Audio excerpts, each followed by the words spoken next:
Hi, and welcome to StellaMedia.co. We're really pleased to welcome our podcast guest today, the lovely Teena Cozens. Hi, Teena. How are you? Hi, everybody. Yeah, I'm fine. Thank you. Pretty good. Good. Yep. Good. Mike, do you want to introduce yourself? Well, I don't know that I should now, really. I mean, whilst we've been preparing for this podcast, all I've had is two incredible ladies laughing at me for the last quarter of an hour. And, but, Teena is just an incredible lady. So I'm looking forward to it. But I've got a feeling I might have to mute my microphone left, right, and centre, because otherwise all people are going to hear is me giggling, because you two are on absolute top form today. So, Teena, thanks for joining us on the call. I'm really looking forward to it. And I'm looking forward to hearing, your story and how you got into natural American crafts, inspired by natural American crafts. So I'm really chuffed with that. So thanks ever so much for joining us today. You're welcome. So, Teena, tell me how your the lovely crafts that you create, they're inspired by Native American. How did you come to start creating Native American inspired crafts? Right. Well, after traveling down many different spiritual pathways in discovering who I am, I then came across the Native American people. And I loved their philosophy, their way of life. And it just came naturally. So from that moment on, my crafts have always been spiritually inspired. They took more on the style of the Native American. And how long have you been doing the crafts? I mean, we should hopefully get people to go across to your website, because there are some absolutely stunning pieces that you've made. So, but how long have you been actually creating the crafts? I've been crafting most of my adult life, but with the Native American, probably 10 years, maybe something like that. I've got a pretty bad memory, so I don't hold on to information that well. And you mentioned just at the start that you kind of explored various different spiritual paths. So I'm going to ask a bit of a strange question, which may lead us back into your actual craft work and the handiwork that you put in. But what was your spiritual journey? How have you kind of got to the point at which you are at now? I was born into a family where my mum was a medium, so I've always had a healthy understanding of the spiritual of life. So I've always got an open mind. Discovered many things. I found that when you open one door, obviously it opens 10 more, gives you an opportunity to go down another 10 routes. And I just wanted to touch upon different aspects of different spiritual pathways, and I take from them what feels right and comfortable for me. So I'm a bit of an eclectic mix myself, hence the reason why my crafts are a bit eclectic as well. Was there a particular defining moment for you where you perhaps, for want of a better word, was perhaps going through the normal way of life and getting a day job, and actually then shifting into, becoming a crafter and looking at a more spiritual way of being and living? Not really. I was always known as the weird one, or the one that was different. And I prefer that because I'm not a sheep that follows. I like to have my own mind. I'm pretty strong in character, pretty stubborn. So, and I go by my own experiences. I don't like, I don't just always take on other people's experiences. I discover what's happening and experience that, and then hold that as my part. Mm. And so tell us a little bit about the how you create the craft, because you mentioned that the very strong element of that is the sort of spiritual aspect as you are creating these beautiful pieces. What's the process when you are creating a piece of artwork, a piece of craft? Well, obviously you have a nice clean environment in that sense, and I always sage with California white sage and kind of get into a focus. I don't always meditate before, but if I have a very special piece, I might do. But it's not long into my crafting that I realize that I have a guide that comes in. So most of the artwork and that is down to him. I shouldn't really take all the credit for that. Because if I don't follow what he shows, because say that if I was painting an image on some leather, the image shows itself virtually in full view. So I have to just go around what I see. And I've a couple of times have gone against the advice of my guide and it doesn't work out. So I quickly learn to, what they're showing me is how it should be and what's needed there. So sorry. So yeah. So you mentioned that, your guide comes in when you're crafting. I mean, is that specific to when you're actually starting to craft? Is that all the time? How do you kind of work with spirit and crafting and everyday life? Well, I wasn't aware at the beginning that spirit was there. And I knew that my crafting was becoming more precise, and because my images started off originally as just silhouettes. And although I've always been artistic, I wasn't brave enough to get the features, exactly right. And then I realized, and obviously with practice, you become better. And then I did started to feel my guide sitting at the back of me, and that's probably only the last year or so. But I'm guessing the guide may have been there beforehand, but I just wasn't aware of it at the time. And I even had one time when I was doing a commission for somebody, and he kind of moved my guide out the back, I pushed him out the way, and he was standing over me and making sure and that I was doing it correctly for this person. And it was quite unnerving in a bit because you're sort of thinking, oh my God, I've got to get this right because he's definitely breathing over my shoulder. Teena, when you have a commission, when you have a particular craft that you want to create on a given day, what's the process? How do you get yourself into the right space mentally and emotionally to be able to create that? I don't know. I can't craft if I'm not in a good place. To set the atmosphere in my room, I will burn some California white sage. So I usually sage myself in the area I'm going to work, and then obviously my tools. But because I have such a passion for crafting, I wake up and I wake up with ideas. It's spirit give me new ideas, and I want to then try that because I just love the progression. If I do one thing, then it just leads into something else. I've always got new ideas, and I just want to, just keep producing them. It's amazing, really, how they come forward. I'm left with the question, Teena, that one of the things that I've struggled with massively over the last, I don't know, 2-3 years is that my mind always seems to be on the go. I mean, every time I've met you, you have an incredible joy for life. But I also get the sense that you live completely at peace a great deal of the time. For our listeners, have you got 3 tips that you could share that would, for those people with an overly busy mind, have you got 3 tips that you could share with them that would just take them into the peaceful space that you often seem to live in?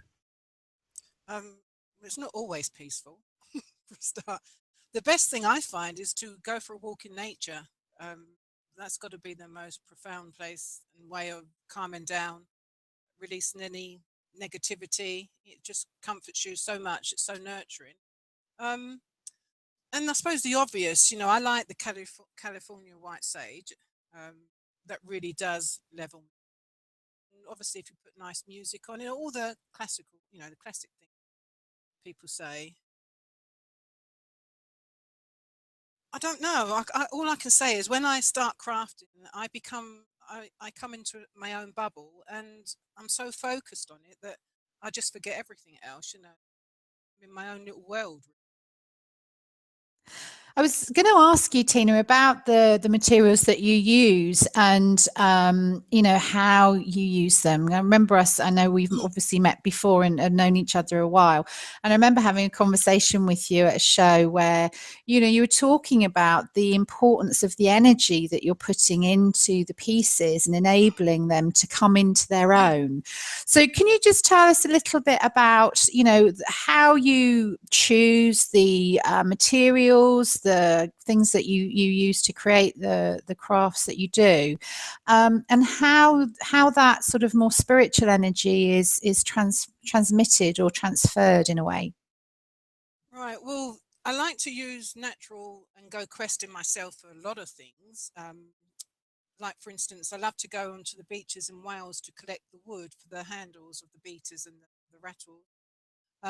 When it comes down to feathers, I'm lucky my partner's got a garden of his own owls, so I can go and collect those feathers. I did used to be able to go into the forest, and if I'm questing, I find lots of decent feathers, so that was always nice. It took me a long while to come around to the idea of using leather and fur because being a vegan stroke vegetarian. But as with the native philosophy, every part of the animal's used. So, in fact, you're honoring that animal by using it. And obviously, I always bless whatever it is, first of all, and, send them to the light if they're sort of distressed or anything like that. So, it's all about respecting what I'm using. And then when I paint the images on, the animal images, that also brings in another element of the energy of the whatever animal I've painted on there. So it's just amazing. And can you tell us a little bit about, because I mean, would you call them totem animals? What are the sort of images that you would put on some of the craft work that you do? What would that give to somebody? Would they feel naturally drawn to it? Would it be something that you would advise them to have? How would they come? How would that beautiful piece of craft work come into their possession? Well, okay. I mean, actually, it's from my very first drum journey to find a power animal to help me be safe in the car traveling and to actually pass my driving test. And I actually saw nothing at all until we were being called back. And then the badger came. And as they say, if you see an image of that animal 3 times in the following, they've come back with you. And that's what happened. So I painted myself and made a little um, ceramic pebble that I put in my car with a badger painted on. And she's been with me ever since. I know it's a she. I passed my driving test first time and I've been safe all these years. And from that one image, I thought I'll go and I'll do the most obvious native ones, which is the horse, the bear. So from one, it went to 8 images. Then I discovered that the Native American people have an astrology where they have a different animal for every birth totem. So then it grew another 12 because each one of those related to a birth date. And as for para animals, because you have your birth totem life, because that's when you're a para animal you can have for 5 minutes, 3 minutes, 2 hours. And like my poor badger, she's been there for about 20 years. And every now and again, I get an image of her on her back with feet up in the air where she's exhausted. So I have to give her a day off, bless her. So I thought, and if I take her to the sea, or the forest, anywhere where I know that she's free, in my mind, send her off there. But no, it's just amazing, as you can imagine. There's so many images I could be painting, and sometimes it's been amazing at shows when people come along and then read up what their birth totem is and realize they've had affinity with that animal all their life, and they didn't realize until they see that it was their birth totem. And then other times, if people come and they might want an animal just to help them, like any of the things like the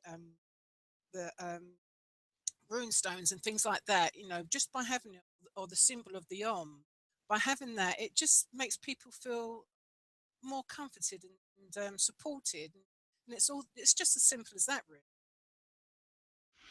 Have you got any stories, Tina, of clients that they've bought totems or power animals, or they've taken hold of your crafts? Have you got any stories that you can share without giving names and situations away? Have you got any stories of how your crafts has helped those people move forward? Well, there's been quite a few, actually. I'm always getting positive response, but one that stands out was one year, just as the show was finishing, this lady, quite elderly, came running over. She was in her 80s, bless her, and she said that she was having bad dreams and she couldn't sleep very well. So we talked about the dream catcher, and bless her, she bought one. A year later, she came back and sorted me out at the fair again and says, I haven't had a bad dream ever since I've had that dream catcher. So it's things like that, and a lot of it could be the power of the mind. But the mind is so powerful that if you believe it's going to help you, then, obviously it does.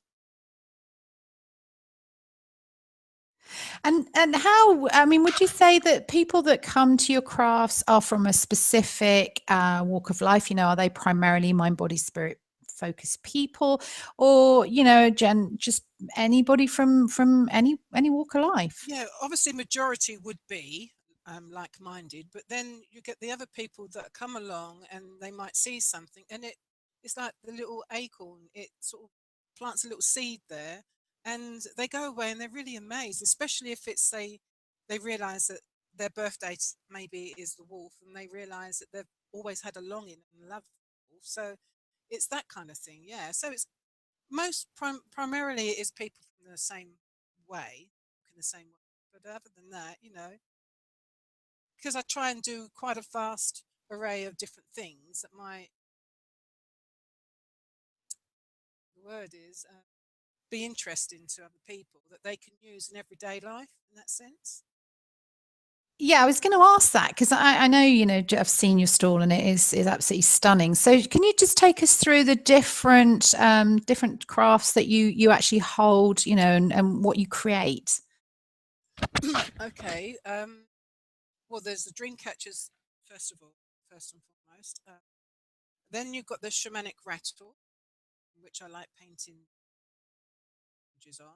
And just recently, and that's a funny story actually, a friend came to me and she says, could I help her out? She's in a bit of trouble. Her dog, Roxy, had chewed up her friend's drum beater. She says, can you paint me one and possibly put an image on? So they wanted a bear. So I thought, I'll have a go and come up with this. And it was really lovely the way it came together. And that's turned out to be a very lucrative line, because I don't think there's too many people painting these images on a leather beater. Mm. And yeah, so that was quite funny how that came about. So when I see Roxy the dog, I have to give her a big bow. um, but there's all sorts of things. There's painted feathers that can hang from the drum or anywhere. There's prayer fans, leather bags. I do drum bags and flute bags and crystal bags. Recently, Spirit woke me up and suggested I made put the image into my head, these little medicine bundles that are for healing and protection. And they've gone down really well. And what I do like is that they show me how to do it from start to finish. So really, my job's quite easy, so long as I follow what they say. I'm trying to think what else I do. I don't know. I've tried to condense the different things down because I used to go out with so many because the ideas just keep coming in. Mm. But it's hard work setting a stall up and get around with you. So I've kind of condensed it down to a few items now, trying to make my life a little easier when I go out and about. And if someone was to come to you with, I mean, maybe, they've got an idea in their head or they're drawn to something specific, would they be able to come to you and say, I'd like a very one-off, unique, Absolutely. yeah. Yeah. No, So you absolutely. do Yeah. commission work as well. Yeah, I love doing that. And that's when their spirit guides usually come in and stand over my shoulder and they sort of hover there, making sure I get it exactly right. And to have that connection between my guide and theirs is wonderful because I just have to sit quietly and then I can also then see or feel what they're trying to portray to me to make. And it's so nice to be connected. I love it. Oh, I need to unmute myself. That might help. Yeah, I guess I was going to ask the question really. Sort of bearing in mind how much energy you draw into the crafts and the handiworks that you have, what fills up your energy? What inspires you that it brings you up to an energy, a vibration, a frequency to enable you to just get in flow and create these amazing pieces? I'm not consciously aware that I do anything particular. As I say, I just try and keep myself in nature as much as I can, taking craft. Although the best time for me to craft is in the mornings. It just seems that I just get into that right energy as soon as I start crafting. But I usually wake up with that energy there, and if I don't, then I won't craft that. Mhm. But I don't do anything particular in that sense. Um, Mm. Yeah. no, there's no magical solution or anything like that. It's just there. Mm. When people have your crafts, I guess the question is, what are they primarily used for tools? Are they for ornaments? Is it a mixture? What would be the purpose, if you like, in terms of them, being drawn to particular handicrafts that you create? Yeah, most of them do have a purpose, and I particularly like to do that because um, it feels they need to be loved, and nurtured, and used. So really, everything I make does have a spiritual purpose, even if it's just carrying your crystals, little pouch. Um, so yeah, if I think about all my crafts, they all do have a purpose. And I mean, thinking about the last couple of years, and this is a question we've asked quite a few of our podcast guests, because it has felt the last few years have been really difficult for so many people, and quite a lot of challenges for them. How would you say things will be for 2017 for people and for you in terms of how you're seeing your craft line, any particular crafts that are more more people are attracted to? Do you think that's related to a kind of energy and influence, what's happening now as we're stepping into 2017? Yeah, most definitely. This year feels very positive. Last year was pretty good, and it was the energy vibrations were rising.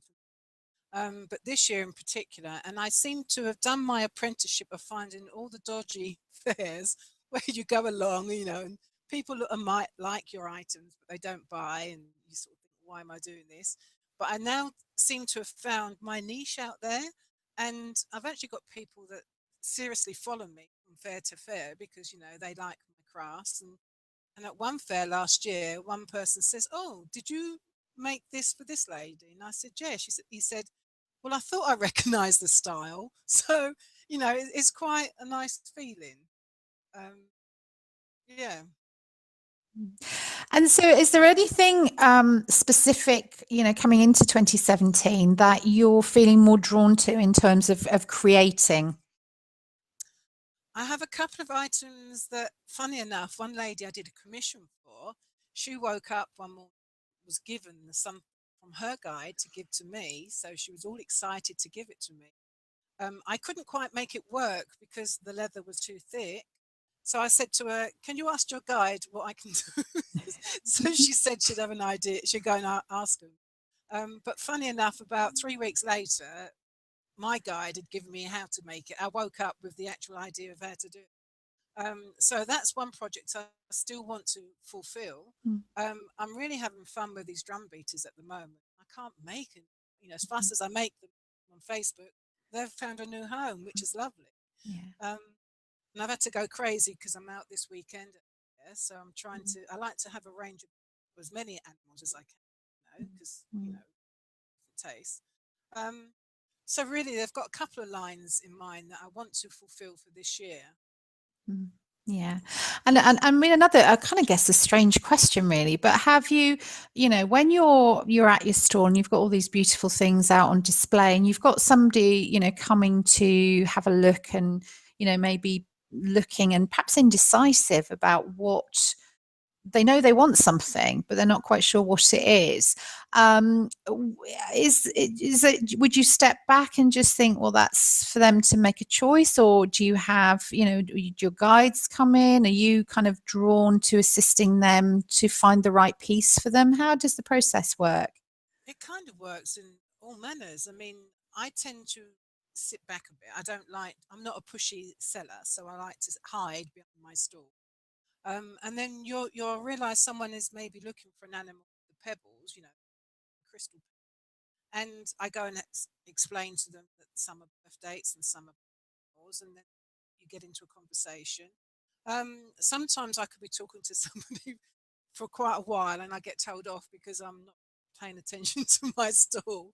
But when you get into a spiritual conversation, you know, it just flows and it's lovely. So really, there's all manners. You know, sometimes they come and ask me. I don't usually, although I was going to say I don't usually get my guides tell me, but they do actually.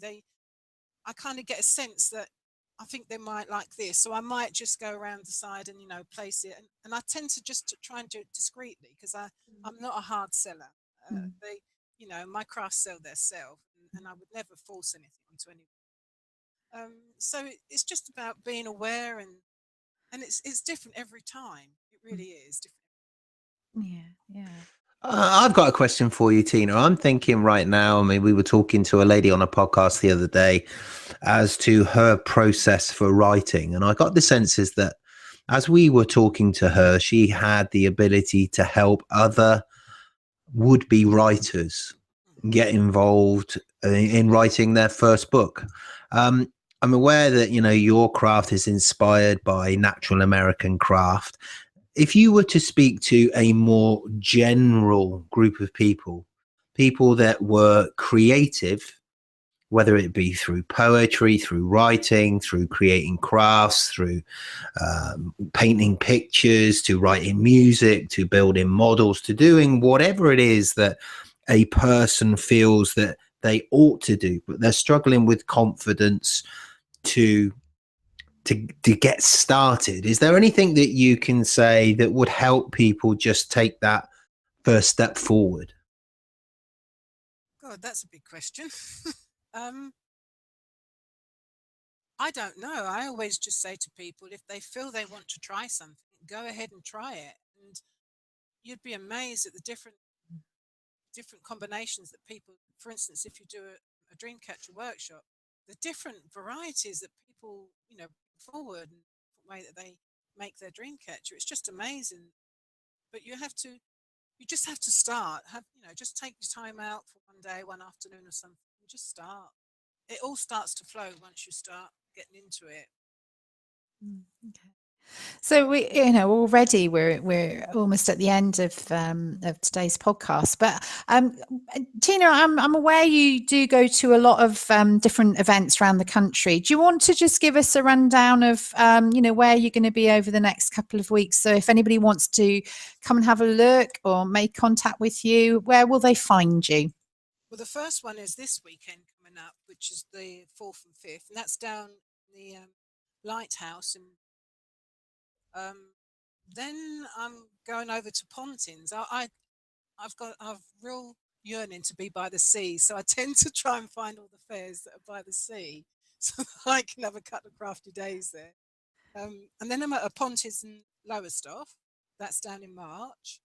And then I'm over to Bristol again. That's a holistic fair. See the name of it.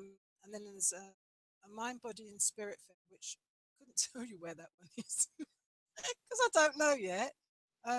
I've got quite a busy year, but most of them tend to be heading down towards Somerset, Cornwall, Devon, those places, in Dorset. Oh, it's just lush. It just goes so quick, Teena.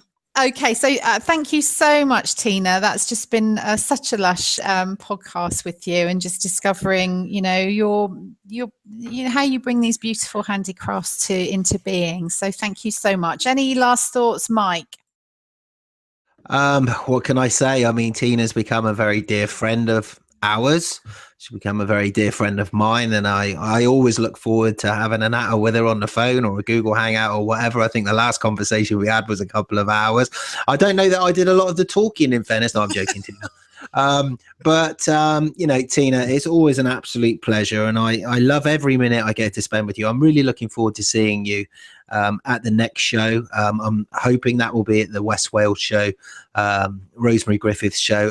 When is that, Lana? That's in April. That's in April. So I'm hoping that we'll get to see each other then, and you know, we'll get to have a nice long conversation. But you've been an absolute inspiration as always, and thank you ever so much for just the support, for everything that you bring to Lana and I. You are an absolute scream. I have to say, I don't think I've laughed so much in a Google Hangout podcast, whichever way we're going to go. I don't think I've spent as much time laughing as I have done in this call. So thank you ever so much. It's been an absolute pleasure, and I love you to pieces.